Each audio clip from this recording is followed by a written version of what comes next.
Hello, Antique and Garden Showcase friends, and welcome back.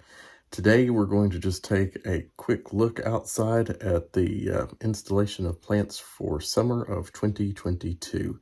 If you're new here, welcome to Antique and Garden Showcase. Glad to have you. Be sure to subscribe and come back and look at the vast things that we've done so far this year and last.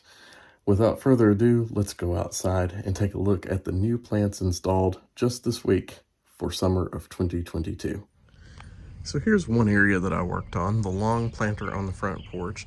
This actually has white wonder, and I paired it with the burgundy ivy geranium that I picked up down at my Warren's Garden Center. And I liked the pairing because look at that burgundy center with that burgundy geranium. It's a nice complement. Those colors are so pretty together. So I may put the purple heart vine in here yet. I haven't decided. I'm kind of liking it just like it is. So we'll see on this one. You know, this is an in progress thing. Over here on this table, I just used a simple vermilion air. I put this on here to attract hummingbirds, and this is one of the Vietnam pottery pots that I picked up at my Ollie's Bargain center that we have here in town. They get they get like a truckload of pottery each year, and I think I got that one last year. It has a pretty fleur-de-lis pattern in that pot. You can find some really nice pieces there.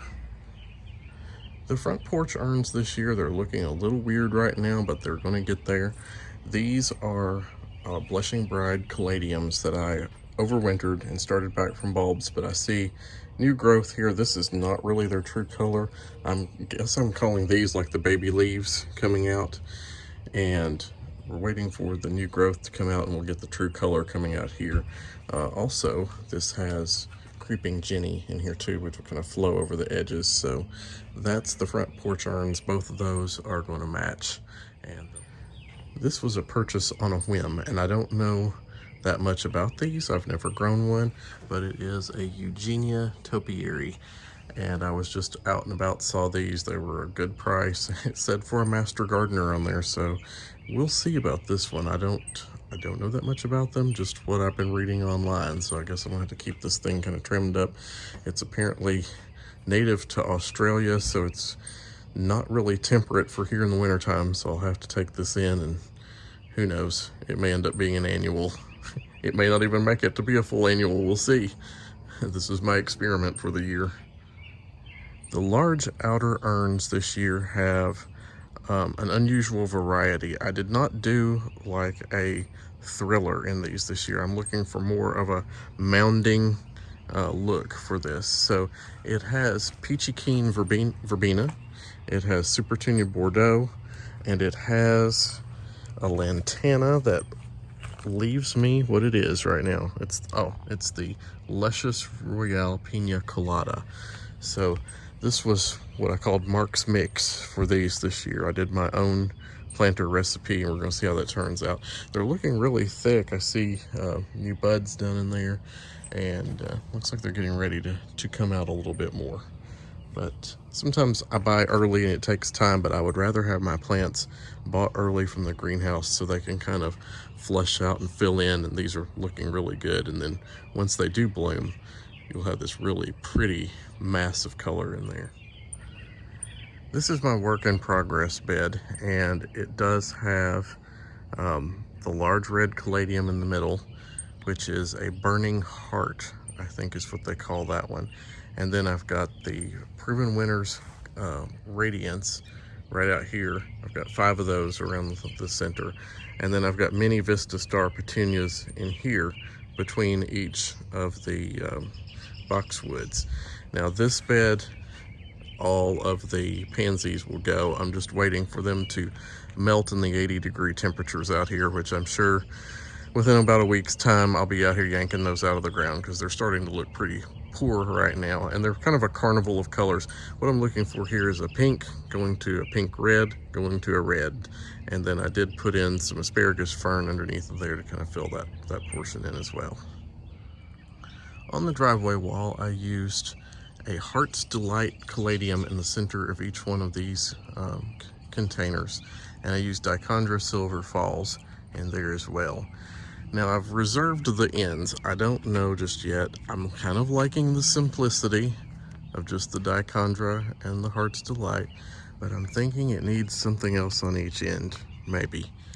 On the upper and lower portions of the retaining wall, I've used this particular grouping as my showcase for flowers, and in the middle I have the Tickle Me Pink Palladiums. This is the one that made me famous on Laura's Garden Answer Know Your Containers Part 2 video that she had. I changed those to out here this year. I picked up these petunias at my local university. They have an agriculture center and they raised those. There was no name or anything on them, but I just love the color. I said I've got to go get enough of those for the wall. And then I used the Graceful Grasses, the baby tut grass in here, which I have used that just by itself in pots on the wall before, and it's been really pretty, but I like it planted up with something a little different this year. So this is the first grouping. This is the top of the wall. Then we go on down and we get the second grouping, which are the 3 iron containers, and I've made them look the same, which I may add some things. And then when we get to the lower portion of the wall, it's just a mirror of the upper portion. So that gives you an idea of what all of it looks like together right there. So on the mirror side of the wall, I have another pottery container back here. This is on the yard side. And Super Tunia lattes. I just put 2 on each side, something simple this year, not fill this in a whole lot. And this was the container that we did earlier. Has Super Tunia honey, has Super Tunia Bordeaux. That was supposed to be limoncello for that mix. And then this was a one of the verbenas that the garden center had. It wasn't a proven winners, and I don't think I still have the tag. I can't remember what it was offhand, but some form of burgundy to go in there to mix with the Bordeaux. The middle portion is not done yet. I have a large pottery planter that goes in here. Typically I have some sort of canna in there, but I did go ahead and get my Super Tunia Vista Paradise put in here, 2 per side. It will fill in the entire area, and that will be just a really nice wash of color there. Same thing up here. That same container is down below, and then have Super Tunia Latte on each side behind those. So that's going to make a pretty little grouping there. And I have all kinds of daylilies down through here. These are daylilies I've collected over many years, all kinds of colors. We'll see those later on. About June is when they bloom, first, second week in June, maybe a little sooner, just depends on the weather around here.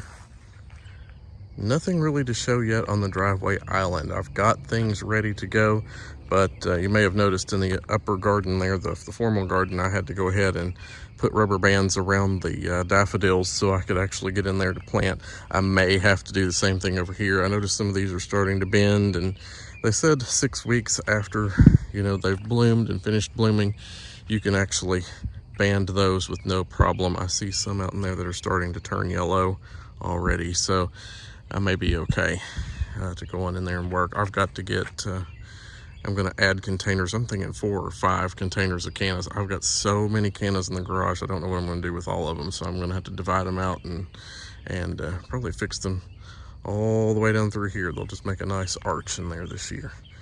But this is a work in progress. More to come on that one. So if you're wondering what happened to the pansies that were in the urn in the front yard, they became a hanging basket in the shady area for the kitchen garden out back. So I didn't want to lose those. They were so pretty, and they're still really nice. So in a nice, cooler, shadier area, those will live on. And that's the great thing too about putting things in liners. If you've got that kind of liner there and it transfers to a basket, go ahead and use it, No need getting rid of it when you can get more use out of it. So nice hanging basket for the garden for now. One other thing that I did, might get a close-up of it.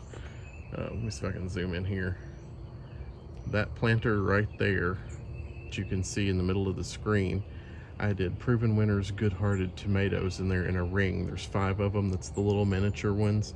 And then there's a nice sprig of basil right in the middle of that. I'm going to do more about the kitchen garden later, but that's just one container I put together for in here. And I did plant potatoes earlier, and with the rains we've had, oh my goodness, they have grown like 12 to 14 inches. It's crazy how much these are red Norlands, and they are just going absolutely crazy down there. If you remember the other day or watched the video when I was out at the nursery, Wilson's Nursery in Lexington, I was looking at trees over there that I knew were either horse chestnut or buckeye, and we've had this pink horse chestnut in the yard for many years, and it blooms really spectacular every May. It's a really pretty bloom, really pretty tree. It's kind of an accent for the yard. Everybody always wants to know what it is because it's like the crown jewel out here in May. Hey friends, thanks again for watching Antique and Garden Showcase. I hope you found something here for some outdoor inspiration. Be sure to come back, check out our other videos. If you go to playlist, the 2022 season is there on playlist, and also things prior to 2022. Glad to have you. Thanks for watching. We'll see you in the next one. Bye.